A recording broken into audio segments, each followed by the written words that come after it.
Shalom, selamat pagi anak-anak. Kita akan bertemu kembali hari ini dalam pelajaran yang sangat menarik, yaitu tentang apa kata firman Tuhan tentang teknologi. Kita berdoa terlebih dahulu. Tuhan, terima kasih untuk hari ini. Kami bersyukur kami boleh bertemu di kelas ini. Hamba mohon Engkau memberkati anak-anak murid hamba-Mu, supaya mereka boleh mengikuti pembelajaran ini dengan seksama dan mereka boleh mendapatkan sesuatu di dalam. Terima kasih Tuhan. Amin. Anak-anak, kalian semua akan mengikuti pembelajaran yang sangat baik untuk hari ini, yaitu tentang apa kata firman Tuhan tentang teknologi. Pak Guru simpulkan 5 teknologi yang ada di sekitar kita hari ini, dan ini sangat kita perlukan. Mungkin kalau ini tidak ada, kita udah susah. Yang pertama, handphone. 2. Komputer. 3. Kendaraan bermotor. 4. Listrik. 5. Televisi. Apa itu teknologi? Ketika kita bicara tentang teknologi dalam Alkitab, ada beberapa pendapat yang mendukung ataupun menolak teknologi. Seringkali kita tidak bertemu pendapat seorang dengan yang lain. Pembahasan teknologi, izinkan Pak Guru menjelaskan mengenai awalan yang sama dengan mendefinisikan dahulu apa itu teknologi. Menurut kamus Merriam-Webster, teknologi adalah sebuah penemuan hal-hal penting yang digunakan untuk menyelesaikan pekerjaan. Intinya anak-anak bahwa teknologi itu sesuatu yang ditemukan untuk meringankan pekerjaan. Ada banyak lagi ya, seperti mesin fotokopi itu. Bayangkan sebelum ada fotokopi mesin sekarang, dulu orang fotokopi itu dicetak pakai tinta satu-satu. Sekarang udah ada fotokopi, sekali masuk, tes, last minute, satu buku selesai. Nah, dan tahukah kamu bahwa alfabet juga sebagai penemuan teknologi?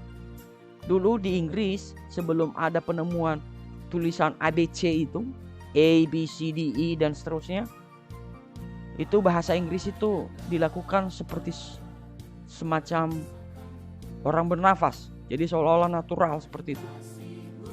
Namun pada abad ke-5, dasar-dasar bahasa Inggris tulisan mulai terbentuk. Maka bahasa Inggris diciptakan untuk memecahkan persoalan komunikasi antar sesama manusia. Saya ulangi, antar sesama manusia dalam sebuah komunitas atau grup. Apa itu teknologi? Sudah kita pahami. Jadi teknologi itu adalah penemuan untuk meringankan pekerjaan manusia. Contoh-contoh penggunaan teknologi dalam Alkitab. Nah, ini awalannya seperti ini. Allah tidak pernah menentang penggunaan teknologi. Contohnya Allah memiliki komunikasi dengan kita dengan cara yang Dia dapat katakan kepada kita melalui firman-Nya, misalnya dalam bahasa manusia dengan menggunakan bahasa Alkitab. Yang pertama itu bahasa Ibrani, bahasa Aram, dan bahasa Yunani. Coba seandainya Tuhan menggunakan bahasa yang kita tidak pahami, nggak ada Alkitab, kita tidak bisa mendengar firman Tuhan. Kita tidak dapat tuntunan hidup secara rohani di dunia ini. Contoh-contohnya misalnya penemuan pertama dalam kitab orang Kristen, yaitu Kain membangun suatu kota. Jadi 4 ayat 17. Tubal dan Kain menempa segala perkakas dari perunggu. Nuh membangun bahtera. Ini lagi nak, waktu zaman Pak Guru sekolah, guru matematika saya bilang, ini adalah penemuan matematika yang paling pertama di muka bumi, terutama dalam sejarah kitab suci orang Kristen. Kenapa begitu? Karena ketika Nuh membuat bahtera, Tuhan memberikan dia ukuran-ukuran, dan itu menggunakan angka matematika. Panjangnya 300 helai, tingginya 100 helai, dan sebagainya. Kemudian orang-orang membangun Menara Babel pada waktu itu. Raja Salomo membangun bait Allah, itu penuh ukuran-ukuran. Tuhan Yesus menggunakan alat-alat sebagai tukang kayu, dan Paulus menggunakan surat sebagai alat komunikasi. Dan itu penemuan-penemuan dari zaman ke zaman. Apa pesan Allah dalam penggunaan teknologi? Dia tidak menolak menggunakan teknologi, apalagi demi melakukan tujuan-tujuannya. Tetapi Dia tidak sepenuhnya mendukung atau menolak teknologi. Namun bukan berarti bahwa Allah mendukung penggunaan teknologi secara sembarangan. Perhatikan garis merah, Dia mendukung kita memanfaatkan teknologi untuk kemuliaan namanya. Perhatikan 1 Korintus 10 ayat 31. Bukan untuk menghancurkan ciptaannya. Kalau kalian dikuasai oleh teknologi, kalian tidak bisa tidur sampai pagi, sering begadang, itu menghancurkan ciptaan Tuhan. Kalian membuat otak kalian cepat lelah, sehingga kalian minim prestasi, susah menghafal, susah memahami pelajaran di sekolah. Dan itu adalah penghancuran ciptaan Tuhan, dan Tuhan tidak pernah mau itu. Teknologi rata-rata ditemukan oleh orang-orang yang mengutamakan logika. Mereka yang selalu bersifat mistis umumnya akan menggunakan dan menganggap bahwa teknologi adalah lawan dari peradaban, alat untuk menghancurkan tradisi secara negatif. Memang harus kita akui bahwa penggunaan teknologi tanpa dikontrol akan menggerus dan membuat tradisi secara positif bisa hilang. Contohnya, zaman Pak Guru sekolah tahun 90-an, begini nak, siswa tahun 90-an itu waktu menyapa guru, kalau pulang sekolah sore hari, dia ketemu guru tiba-tiba di sekolah, di jalan, saya ulangi, ketika ketemu guru di mana, dia akan selalu menyapa gurunya begini, selamat sore Pak, lalu kepala menunduk ke bawah. Ya, menunduk ini ya, bukan menundung. Selamat sore Pak. Sekarang tahun 2000-an, halo Pak, sambil senyum, lalu kepala ngangku ke atas. Halo Pak. Halo Pak. Seperti itu kira-kira. Tahun 90-an. Saat orang tua pulang disambut dengan pelukan atau sapaan. Tahun 2000-an orang tua pulang kerja, jangankan sambut, nyapa pun tidak, malah main game, jalan terus.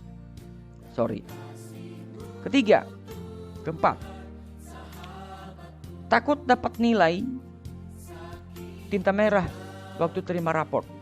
Tetapi zaman sekarang 2000-an cuek terhadap hasil raport, gak peduli orang tua bayar SPP sudah mahal. Berikut, saat terima telepon orang tua, dia akan bilang begini pada tahun 90-an. Selamat sore Papa, halo Papa, halo Mama.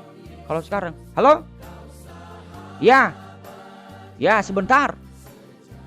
Begitu kira-kira, bayangannya seperti itu. Mungkin tidak semua seperti itu anak-anak, tapi rata-rata Pak Guru buktikan itu kalau teleponan murid-murid, kalau dia belum absen dari. Saya telepon, kenapa? Loh kok kenapa? Boya bilang dulu, selamat siang Pak Guru, ada apa? Bukan, kenapa? Loh, I'm not your friend, I'm your teacher. So why you say that? Saya tersinggung sedikit kalau ada anak-anak jawab seperti itu. Oke, berikut. Lebih peduli kebersihan tahun 90-an. Anak zaman sekarang banyakkan jorok, mandi aja jarang gara-gara main game. Habis waktu untuk belajar dan membersihkan diri zaman tahun 90-an. Sekarang habis waktu main HP, mandi lupa, makan lupa, akibatnya otak tak mampu mengingat pelajaran karena kelelahan. Cara gereja menggunakan teknologi dan seterusnya. Nanti silakan baca ini nak. Pak Guru percepat karena terbatas ininya, screen recordernya ini.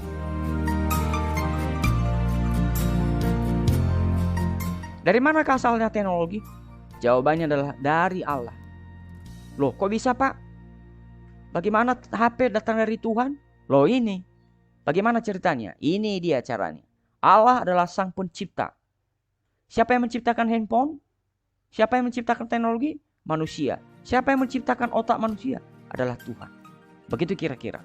Jadi naluri-naluri, ide-ide yang ada dalam otak manusia adalah Tuhan yang menumbuhkan itu dalam hidup umat manusia. Sayangnya ada banyak penemuan-penemuan disalahgunakan oleh orang-orang. Termasuk penemuan tentang bom. Itu juga adalah ide-ide yang Tuhan ciptakan, tetapi disalahgunakan untuk menghancurkan umat manusia yang lain. Percayalah kepada Tuhan dan jangan kepada teknologi. Nah ini yang Tuhan mau.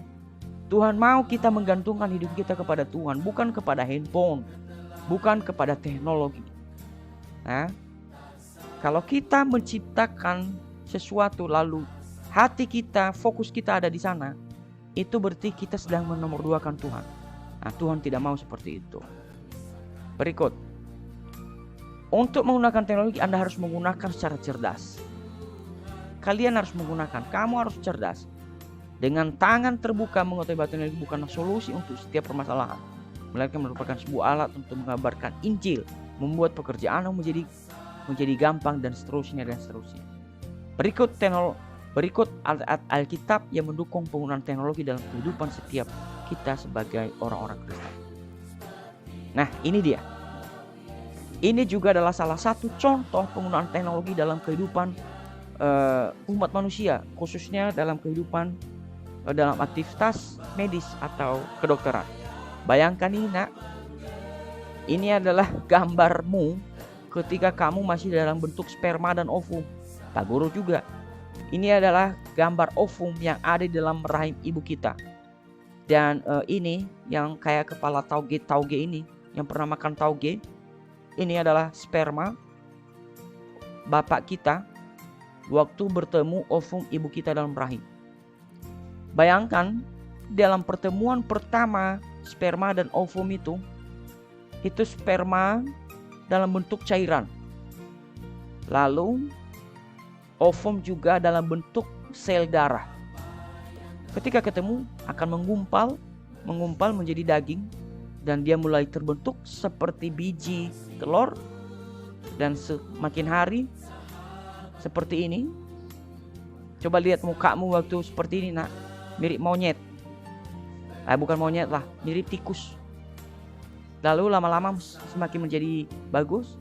Lama-lama menjadi bagus. Lama-lama semakin menjadi bagus. Dan sudah mulai bergerak seperti layaknya manusia biasa. Dan ini adalah ilustrasi dari ibu kita dalam kandungan. Dan mulai waktu dalam bentuk sperma dan ovum sampai 9 bulan, ibu kita mengandung kita dengan susah payah seperti ini, anak-anak. Dan bayangkan, dia melahirkan kita dari rahimnya, itu sangat menderita. Anak-anak sekalian, gambar ini bisa ditemukan melalui media teknologi. Mari kita mengagungkan Tuhan, betapa hebatnya Tuhan menciptakan otak manusia yang bisa membuat teknologi menjadi lebih baik, semakin hari semakin baik. Demikian pembelajaran kita hari ini, anak-anak. Kiranya Tuhan menolong kita berpikirlah positif tentang teknologi, dan pakailah teknologi, kuasai teknologi, jangan sampai teknologi menguasai dirimu. Perbudaklah teknologi, dan janganlah teknologi memperbudak dirimu. Semoga Tuhan menolong kita semua. Tetap sehat selalu, dan Tuhan memberkati. Terima kasih Tuhan untuk kelas ini, dan biarlah nama Tuhan dipermuliakan atas hidup kami. Amin.